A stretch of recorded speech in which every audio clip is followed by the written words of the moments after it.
Ассаламу алейкум достар, менің каналыма қош келдіңіздер. Бүгін сіздерге мен баклажаннан жасалатын тещин язык, қазақшасы енемнің тілін жасап көрсететін боламын.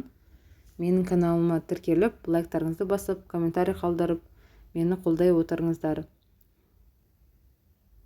Ең алдымен бізге 3 дана баклажан қажет болады.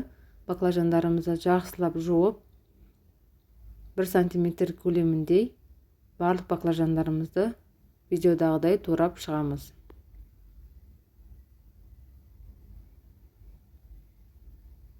Туралған баклажандарымызды бір ыдысқа салып, бір ас қасығы тұз салып, су құйып, бетін жауып қоямыз. Бұл жерде ол видео түсірілмей қалған, сіздер солай жасаңыздар. Ол қышқыл дәмін алады. Енді бізге салмасына 5 түйір сарымсақ қажет болады. Сарымсақтарды сарымсақ езгіштен осылай өткізіп езіп аламыз. Езілген сарымсақтың үстінен өз қалауларыңыз бойынша майонез құйып, жақсылап араластырамыз. Сарымсақ қосылған майонез бізге қызанақ пен баклажанның ортасына жағуға қажет болады. Баклажанды қуырмастан бұрын бізге жұмыртқа керек. 3 дана жұмыртқаны алып, осылай жарып алып, 1 шай қасығы тұз салып, жақсылап араластырамыз. Енді туралған баклажандарымызды жұмыртқамызға малып, орташа дәрежеде қызып тұрған майға салып, қуырып аламыз.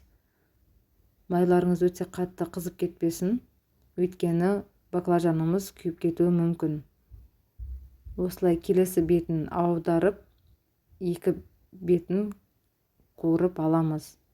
Баклажанымыз біраз тарғайған соң, оны салфеткаға қойып, барлығын осылай қойып шығамыз. Бұл жерде майын салфетка өзіне сіңдіріп алады. Енді бізге 4 дана қызанақ қажет болады. Керек емес, қажет емес жерін осылай кесіп тастаймыз.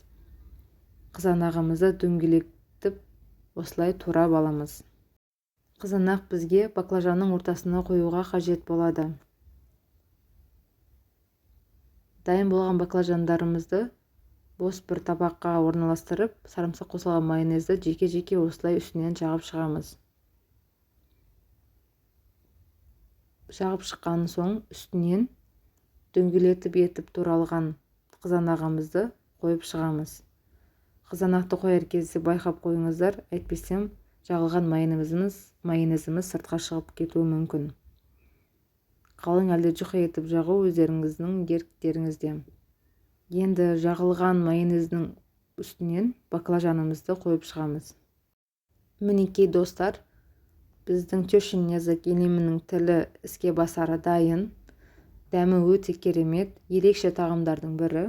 Отбасыларыңызға жасап көріңіздер, қуантыңыздар. Менің каналыма тіркеліп, лайктарыңызды басып, комментарий қалдыра кетіңіздер. Сіздерге көп рахмет, ас болсын. Сау болыңыздар.